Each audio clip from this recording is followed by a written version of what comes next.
It would. I mean, it's not the end of the world. You just hate when your kids, something happens. It works out good.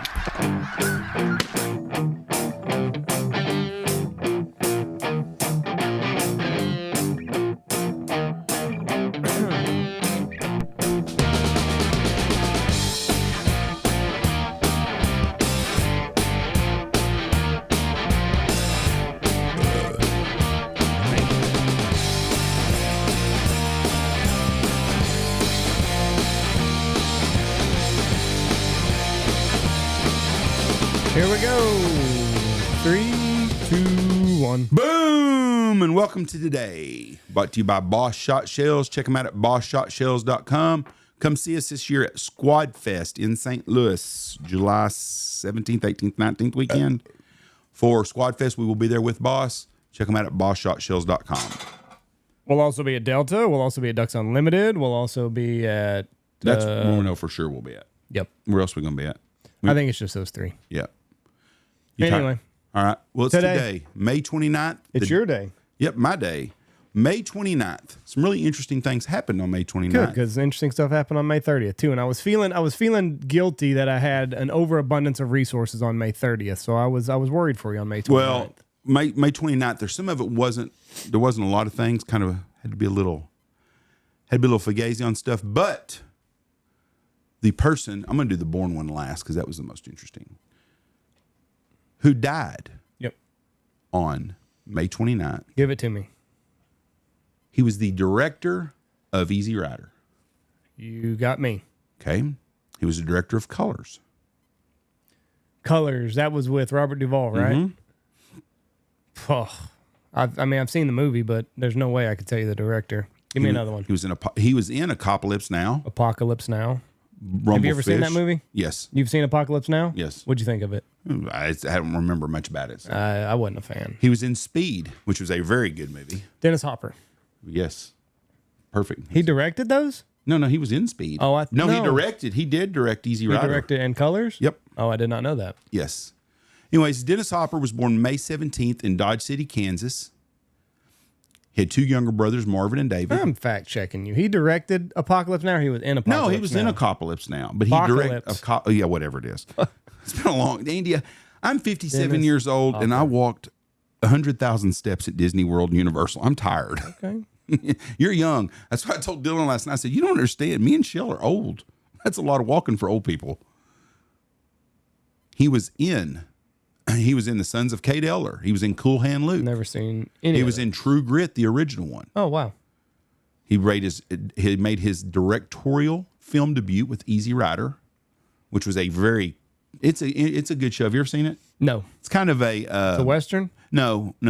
Peter Fonda and him, who's Jane Fonda's brother and Henry Fonda's son, are guys on choppers, and they drive through the Grand Canyon area, the Southwest, and they get into some trouble and stuff. It was kind of the United States was going through that phase where we went to folk music and hippie love, to the motorcycle gangs, the anti-Vietnam deals, and you had the Vietnam people. It was kind of a weird time in America. Mm-hmm. And it was that kind of movie. And he was also in Hoosiers. Yeah, he was a drunk. Yeah. He was a dad. He's a great actor. Yes. Okay. Dennis Hopper was born in Dodge City, Kansas. After World War II, the family moved to Kansas City, Missouri, where the younger Hopper attended Sunday art classes at the Kansas City Art Institute. When he was 13, Hopper and his family moved to San Diego, where his mother worked as a lifeguard instructor and his father was a post office manager. Hopper was voted most likely to succeed at Helix High School, where he was active in the drama, club, speech, and choir. It was there that he developed an interest in acting, studying at the Old Globe Theater in San Diego and the Actors Studio in New York City. Hopper struck up a friendship with actor Vincent Price, whose passion for art influenced Hopper's interest in art. He especially fond of the plays of William Shakespeare. Hopper was reported to have an uncredited role in Johnny Guitar in 1954, but he was quoted saying he was not in Hollywood when the film was made. Hopper made his debut on the film in two roles with James Dean in Rebel Without a Cause, which I've never seen, and Giant, which I've never seen. Dean's death in a car accident in September 55 affected the young Hopper deeply, and it was shortly afterward that he got into a confrontation with veteran director Henry Hathaway on the film From Hell to Texas. Hopper reportedly forced Hathaway to shoot more than 80 takes of a scene over several days before he decided to go in Hathaway's direction. After filming was finally completed, Hathaway allegedly told Hopper that his career in Hollywood was finished. In his book, Last Train to Memphis, American popular music historian Peter Garlick says that in 1956, when Elvis was making his first film in Hollywood, Hopper was roommates with fellow actor Nick Adams, and the three became friends and socialized together. In 59, Hopper moved to New York to study method acting under Lee Strasberg at the Actor Studio. In 61, Hopper played his first lead role in Night Tide, and an atmospheric supernatural thriller involving a mermaid in an amusement park. In a December 1994 interview on The Charlie Rose Show, Hopper credited John Wayne with saving his career, as Hopper acknowledged that because of the insolent behavior, he could not find work in Hollywood for 7 years.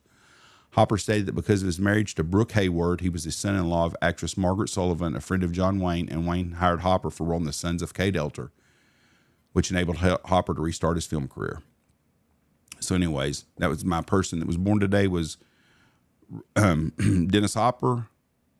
He was a very well-known actor. Was that guy's name Digger was that the guy's name in Hoosiers? I got his filmography pulled up right here. Do you remember what year that was about? Shooter. Yeah, Shooter. What year was it? 86. Okay, I didn't know. 86, and then he directed Colors in 88. Yep. He was Super Mario Brothers, King Koopa, Speed, Waterworld. I wasn't a fan of that. Do you know he was married to Michelle Phillips? I don't know who Michelle Phillips is. Mamas and the Papas. I did not know that. She was a beautiful lady. Very weird woman. Rebel Without a Cause is where 1955 as Goon. Never saw that either. I've never seen it. Cool Hand Luke. That's a great movie. Have you ever seen it? No. Baba Lagatz. Yeah, that is a great. I'm telling you right now, any young people, if you want to see an old movie that's really a good show, watch Cool Hand Luke. It's got Paul Newman in it, and it's got George Kennedy in it. It is a great movie it's a prison movie. It is a very good movie. Matter of fact, life kind of takes some of Cool Hand Luke and puts it into the as a black prison from the white prison, kind of. Oh, okay.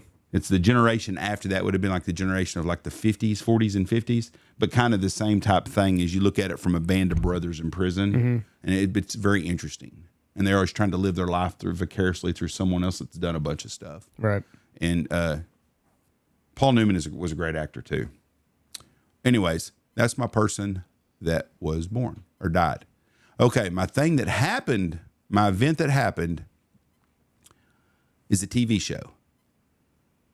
Okay. And it was when it was removed from the air, was on today.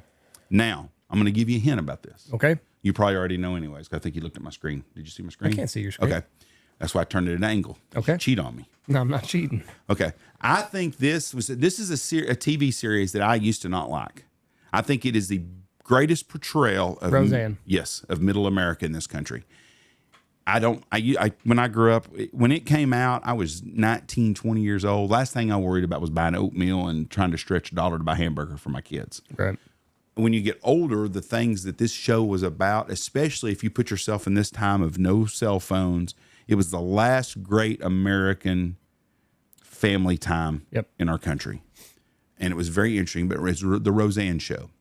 Anyways, Roseanne was a series centered on the Connors, an American working class family struggling to get by on a limited household income. Dan, Roseanne, and their 3 young children, Becky, Darlene, and DJ, live in Delaware Street in the fictional town of Lanford, Illinois. Although initially nominally located in Fulton County, more than 3 hours away from Chicago. So they kind of grew up in the DeKalb area, and it was based on, just like I said, a family. Dan was done drywall, had a motorcycle shop. The family consists of outspoken Roseanne, that's Roseanne Barr, married to husband Dan. And if you've never seen the show, and everybody's seen the show, Blake Poppy, if they made her Connors, Blake Poppy is Dan Connor. Right. When I watch that, he just reminds me. He walks. He's built like Blake. He acts like Blake. He's witty like Blake. Have you seen Blake really mad ever? At Alex. Well, that's understandable. If Alex was my brother, I'd be pissed off at him too. But I mean, he doesn't. I've only seen him mad too. I guess you're talking about in Mexico, right? He's pissed. He was madder than hell. I thought he was going to beat the shit out of Alex I thought he was that going day. to drown him. Yeah, I did too. And I damn sure didn't want to have to break that up. You did. Well, but I didn't want to have to break that up. Like a physical altercation, or you didn't want to have to step in the middle? I didn't want to step in the middle of a physical altercation. Oh, not in a pool. That's my. I felt more leverage there because I'm a pretty good swimmer and good underwater. But I didn't want to do that. But I thought Blake was going to rip his head off, but I haven't seen Blake mad very many times. No. At all. Blake's worked for us 8, 9, 10 years. Yeah, a long time. I love the boy to death. I consider him my son. I get sad talking about him sometimes. I love Blake to death, but Blake would be Dan Connor. I mean, really, every time I watch them, like, that is Blake Poppy all over. Anyways, it is a great show. They touch on everything that could happen to a family there. They and most Americans could relate to them. I worked at Huff Furniture when I was in high school or college in Wichita. It was a really high-end furniture store, and they had great customer service. Great customer service. And I learned a lot about that business from them, about trying to treat people right and do the right thing. The ladies down in the office, every morning my job, I would get there and I would go ahead and have to get around. I'll take all the trashes out everywhere. That was my first thing I'd do in the morning, go take the trashes out. Well, I'd go into the business office every morning, and there was 2 ladies in there, Karen and Terry, and they would giggle and laugh all the time. And I'd be like, what are y'all talking? And it was Roseanne. Oh my God, did you see that last night? Blah, blah. The men in the back, we were talking about Cheers because it come on every night at 10:30 after the news. Right. So we would all watch Cheers and talk about it. But anyways, The Connors was a great show. Anyways, Roseanne, it went to #1. It was a #1 for a couple of years. Very successful. Roseanne spoke out against the lady, it was Valerie Jarrett, and said she looked like someone from the Planet of the Apes. And so ABC, Obama was in office. They had no choice. Try to be politically correct. They removed it off the air for her racially motivated comment, they said. Roseanne didn't give 2 shits. They left. Trump got back in office. The Connors came back on. Well, their numbers went straight to the top again. Roseanne got into it with them. She left, plummeted again. Yeah. Anyways, Roseanne is what made that show work. And if you've seen Roseanne Barr lately, she's still not a beautiful lady, but she's prettier than Madonna is now. So I never thought I'd ever think Roseanne was hotter than Madonna, but she probably is. Anyways, that's my person. That's my event was the Connors. The Roseanne show was taken off, and they replaced it with the Connors. Okay, my person who died or who was born today was the first Donald Trump.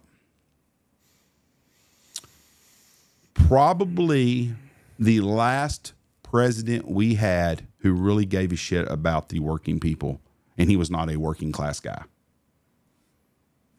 He was a president?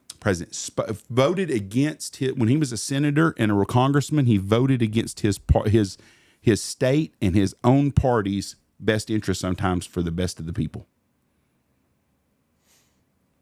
He was a Purple Heart Award winner. He died today? No. He was born today.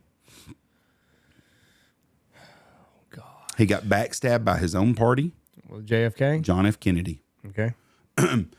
I was never a Kennedy guy. Grew up as a Republican. I didn't know John F. Kennedy was dead before I was even born. But I grew up liking Ronald Reagan. You know, my dad liked Richard Nixon. So you get influenced by your parents. Right. So I was never really a John F. Kennedy guy. As I've gotten older, I realized that John F. Kennedy was really a good dude. Right. He was a kid of well means. He was groomed. His brother Joe was groomed to be president. And Joe died. And Joe got killed in a plane crash in World War II, and they never recovered his body. Yes. So his dad, who was the ambassador to England, took on John F. Kennedy. Well, JFK went to Harvard. Did you know JFK had a lot of health issues? Yes, his whole life. No, it just wasn't his back too. He had when he was at, he went to a private academy, and he had an appendicitis and came back home. But this was the means that they had. In 1929, we had the Great Depression. Right. The Kennedys would go from Boston, and they would go to Hyannisport. Now, I've been to their house in Hyannisport. It's not near as immaculate as the Bushes. The Bushes' house in Kennebunkport is a lot more impressive than the Kennedy compound is. Now, the difference is your mother has stood in the Kennedy compound yard, and she has not stood in the Bush compound yard. So, anyways, you got to think this is 1920s and early 30s. They had a swimming pool. Yeah. So people, they would go there for the summer or for the winter time when they'd have the holidays like Christmas or not the holidays in the summertime. You know where they'd go in the wintertime? Florida. Yes, they had a house in Florida. It's where everybody goes. Well, yeah, we did, but we don't have the Kennedys' money. But anyways, they would go there all the time. Joe Kennedy, the great grandfather, his other grandfather on his mother's side, John Fitzgerald, he was a senator also. So he come from a very political family. Well, they groomed Joe, his brother, to do it. JFK has a bad back. He graduates from Harvard, took school real serious his last 2 years, went all over the world with his dad when he was an ambassador and wrote a thesis at Harvard, wrote a couple of books too I was not aware of. When John F. Kennedy decided he wanted to be a politician, so he ran for Senate my damn computer's fixing to die. He ran for Senate or Congress and won a seat in Maryland. Then he ran in Massachusetts, ran a second time and got 77% of the vote, which is the biggest lopsided victory in Massachusetts history. Mm-hmm. Served there for a couple of terms, went to Senate, got on the Senate, butted heads with LBJ. Really? On a lot of things. And then he picked him for VP. Well, he didn't want to pick him as VP. Robert F. Kennedy told him, he said, if you want to win presidency, Texas. There was 3 guys. It was John F. Kennedy, LBJ, and there was another gentleman, and my computer's dying. I cannot look it up. It was a third person that was running for that party seat to be the Democratic candidate. So he went. His brother tried to get him to get a guy that was more of a libertarian type guy, but he went with LBJ because he thought he could help him in the South. Got LBJ, made him his running mate, which cost him his life. Because LBJ was the Senate Majority Leader. Mm-hmm. Did you know that? No. He was the Senate Majority Leader. So anyways, he picked him, went on to become president. But when he had PT 109. Have you heard of it? No. So John F. Kennedy wanted to go join the military, but he had a bad back. He had 9 back surgeries when he was in Senate. Right. Or before he had even got to the Navy. So anyways, they wouldn't let him in. Well, they ended up letting him in because his dad pulled some strings. His dad even gave loaned a guy $500,000 to leave Congress to run for mayor of Boston so John F. Kennedy could get that congressional seat. Huh. So anyways, he's in PT 109. They transferred him. He was pissed because he was in the Panama Canal area. He didn't want to do that. Right. He didn't want to be in Panama. He wanted to be in action. So he went to talk to his dad. His dad pulled some strings and put him in the South Pacific. Got on his PT boat, and they got into a gunfight, and they got rammed by a Japanese destroyer. Ran right through the boat, hurt his back real bad again. Saved a couple people, didn't he? Yes, he swam with a guy 2 miles, and clenched the guy's life jacket in his teeth and swam them to shore. Wow! They were trapped on these islands for 7 days. He carved out a map on a coconut shell where they were at, and a guy got it to somebody to come pick them up. I'll be damned. Anyways, come back to the States. That was his big platform. Run for president. War hero. And he was a war hero and had a Purple Heart. His brother got killed. So then his dad focused on John F. Kennedy. Come back. He bought out this guy's congressional seat. He runs for Congress in Massachusetts, wins in a narrow margin, and becomes president of the United States. One of the last president that really gave a shit about the American people, I think. Really, really did. And one of his big things that his dad said, one of the things they left Boston for and moved to the suburbs was there were signs in Boston that says, hire anybody but Irishmen. So he said he always understood the plight of black people in the South. Because he was Irish. Yep. But they fought. I did not realize this. When he was in Congress and stuff, they were fighting all the time from all the jobs leaving the Northeast going to the South. Oh, okay. That was a very common thing now. Right now, where the jobs all went overseas. It's nowhere. They're going overseas. But at that time, all the jobs were going from the Northeast to the South. Yeah. No unions. So, anyways, that's my person that was born today. I think is on my list of top 3 or 4 presidents of all time. Right now, the best president of all time is probably, I'm going to have to stick with George Washington because we would never have our country without him. Right. And then the rankings will come as time goes. So, anyways, that's all. Interesting stuff. But that was what happened today on May 29th. In history of the United States or the world. Thank you. God bless y'all. Have a great week. BossShotShells.com. Check them out. See you. Bye. Watch for deer.